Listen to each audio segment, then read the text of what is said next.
বাবা যারা আছেন আপনাদের কবুল। নিজের আখিরাত বরবাদ করে খোদার কসম বিবি বাচ্চার এক জাররা উপকার করার দরকার। হারামের টাকা দিয়ে বউ পালনের দরকার নাই, হারামের টাকা দিয়ে সন্তানকে পালনের দরকার।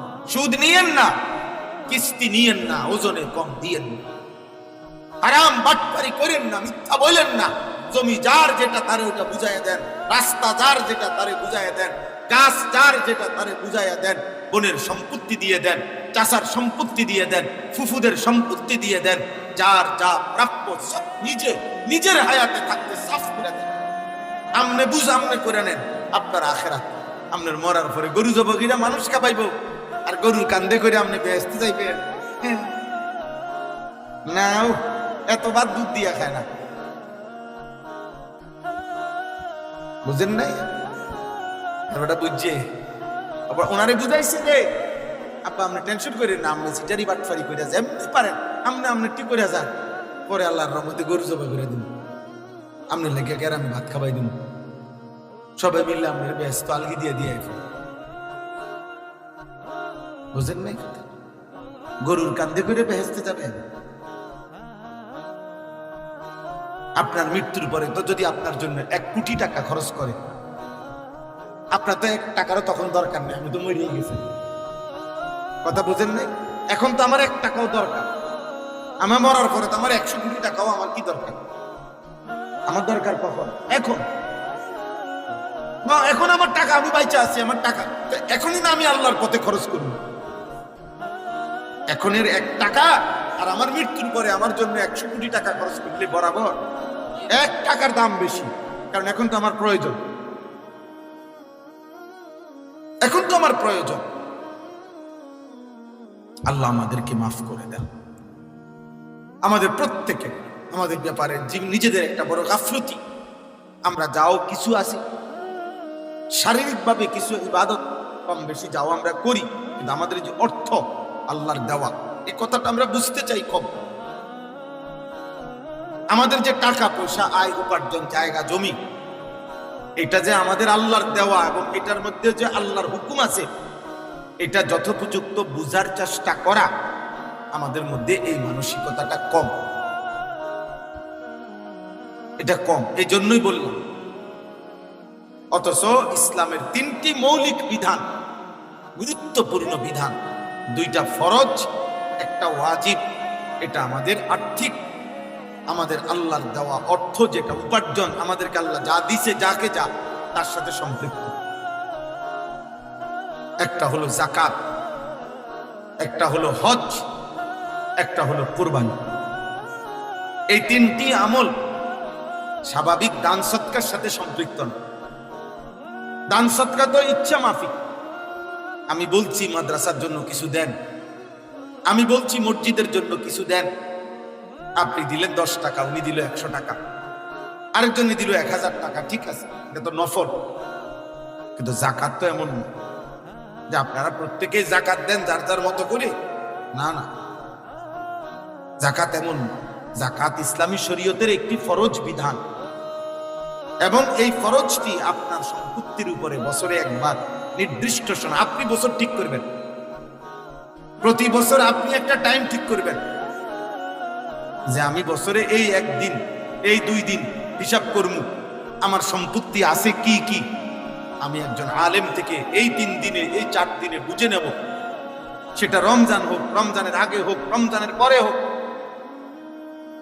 আপনার এটা দায়িত্ব যে হুজুর আমার মোট জমিয়ের দূর, আমার ব্যাংকে টাকা আছে কয় টাকা, আমার কাছে জমা আছে এত, অথবা আমার বিবির হিসাব, আমার স্ত্রীর গহনা আছে এত বড়ি, আমার স্ত্রীর কাছে জমা টাকা আছে এত।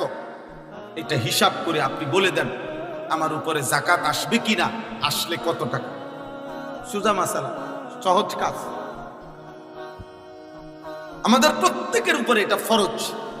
ইচ্ছা করে আমাদের কোটি কোটি মুসলমান এটা বুঝতে চায়, জিজ্ঞাসাও করে।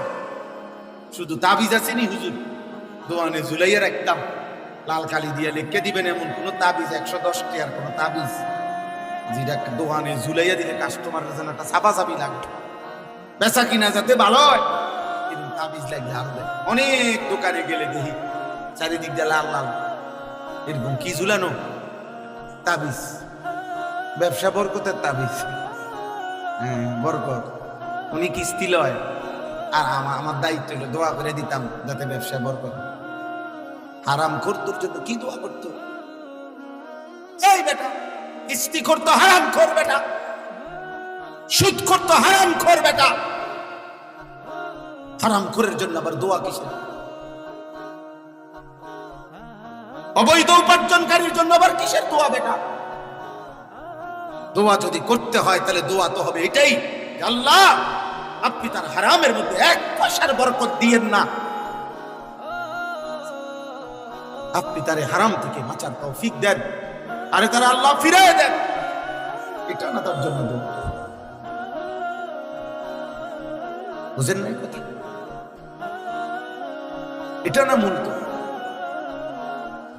আল্লাহ নবী সাল্লাল্লাহু আলাইহি ওয়াসাল্লাম বলেন, যে ব্যক্তির উপরে যাকাত ফরজ হলো অথচ সে যাকাত দিল না, আল্লাহর কসম নবীজি বলছেন কিয়ামতের দিন তার সম্পত্তি অত্যন্ত বিষধর সাপ আল্লাহ আকৃতি দিবেন, যেই সাপের দুইটা মুখ, যেই সাপের মাথার উপরে চুল নাই, টাক, অর্থাৎ এত বিষধর, বিষের কারণে মাথার টাক বরাবর চুল নাই, এরকম দুই মুখ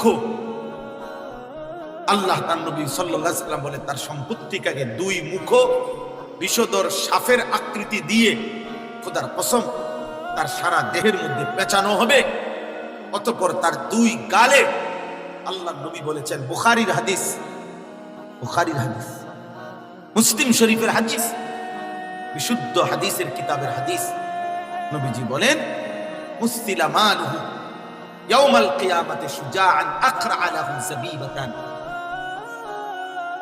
এরকম বিষধর সাপের আকৃতি দিয়ে তার দুই গালের মধ্যে দুই মুখ ওই সাপ কামড়াইতে থাকবে, আর একটা একটা কামড় দিবে আর বলবে আনা মালুকা আনা কানজুকা, হে নাফরমান আমি তোর জমানো মাল, আমি তোর জমানো সম্পদ, যার থেকে তুমি আল্লাহর রাস্তায় যাকাত দাও না। হ্যাঁ এটা বুখারীর হাদিস, বিশুদ্ধ হাদিস। এবার কোরআন কি বলছে? কোরআনুল কারীম আল্লাহ তাআলা বলছে,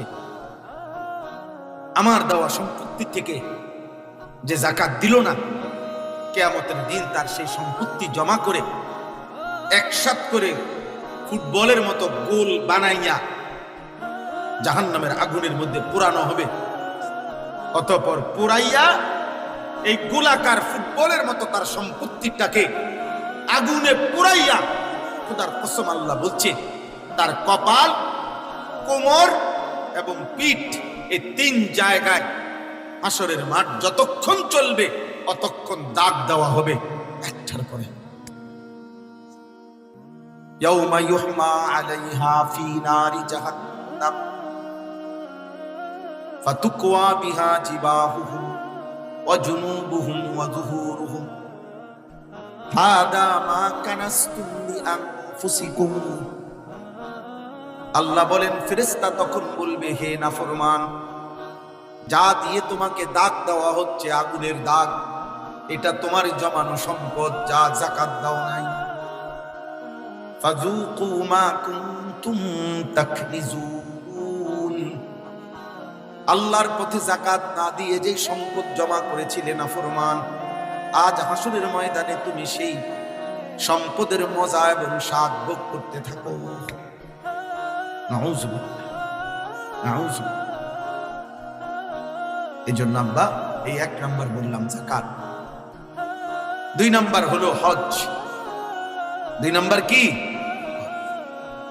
একটি ফরজ ইবাদত, ইসলামের মৌলিক যে পাঁচটি ভিত্তি তার মধ্যে একটি হজ।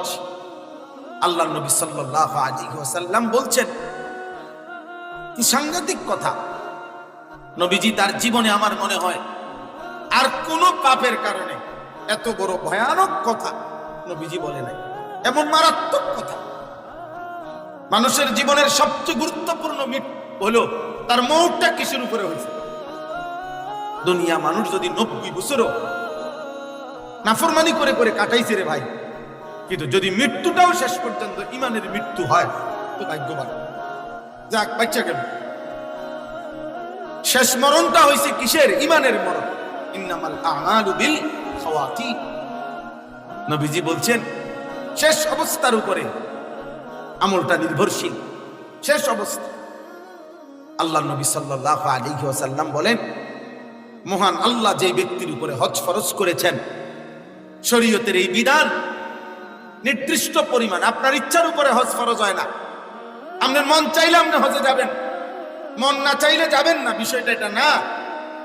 খোদার কসম না, আপনার পারিবারিক ব্যস্ততা এটা হজ্জের বিষয় না। শরীয়ত একটি নির্দিষ্ট পরিমাণ বলেছে, এই পরিমাণ সম্পত্তি যার কাছে আছে ওই ব্যক্তির উপরেই হজ ফরজ। আপনার মন চাইলেও ফরজ, আপনার মনে না চাইলেও ফরজ। আপনার ফোলা বিয়াদন বাকি থাকলেও ফরজ, আপনি ফোলা বিয়ে দিয়ে সারলেও ফরজ। আপনার মেয়ে বিয়ে দেওয়া বাকি থাকলেও ফরজ, আপনার মেয়ে বিয়ে দেওয়া বাকি না থাকলেও ফরজ। আপনার সন্তান বিদেশ পাঠানো বাকি থাকলেও ফরজ, পাঠাইয়া সারলেও ফরজ। যদি শরীয়তের ওই পরিমাণ, শরীয়ত যে পরিমাণ নির্ধারণ করেছে সেটা যদি পূর্ণ হয়, ওই পরিমাণ সম্পত্তি থাকে, অথচ হজ করে নাই, আল্লাহর কসম নবী বলেন যদি এই অবস্থায় এই নাফরমানের মৃত্যু হয়, আল্লাহর নবী বলেছেন, আমি বলে দিলাম উম্মত, নবীজি বলছেন উম্মত, তাহলে এই নাফরমানের মৃত্যু হয় ইহুদির মৃত্যু হলো, নয়তো খ্রিস্টানের মৃত্যু হলো, বাকি এটা নিশ্চিত মুসলমানের মৃত্যু হলো না। তার মরণ হয়েছে বেঈমানি। এটা যদি নবীজি বলে ফেলে, এরপরে কি কথা থাকে বলেন? ফালিয়ামুত ইনশাআ ইয়াহুদিয়ান ওয়া ইনশাআ নাসরানিয়ান ফালা আলাইহি আন ইয়ামুতা ইয়াহুদিয়ান ওয়ালা নাসরানিয়ান। এখন হজ্জের মাস, এই জন্যই কথাগুলো আমি আরো একটু আপনাদেরকে এরপরে একসাথে আয়াতের তর্জমা শোনাব অল্প সময়ে। এই প্রথম কথা আপনারা এটা বুঝবেন, কোরআনুল কারীম আল্লাহ বলছে ওয়ালিল্লাহি আলান নাসি হজ্জুল বাইতি মান ইসতাতাআ ইলাইহি সাবিলা। আমি আল্লাহ আমার সন্তুষ্টির জন্য আমার সামর্থ্যবান বান্দার উপরে আমার ঘরের হজ ফরজ করে দিলাম। আলা অর্থ ফরজ,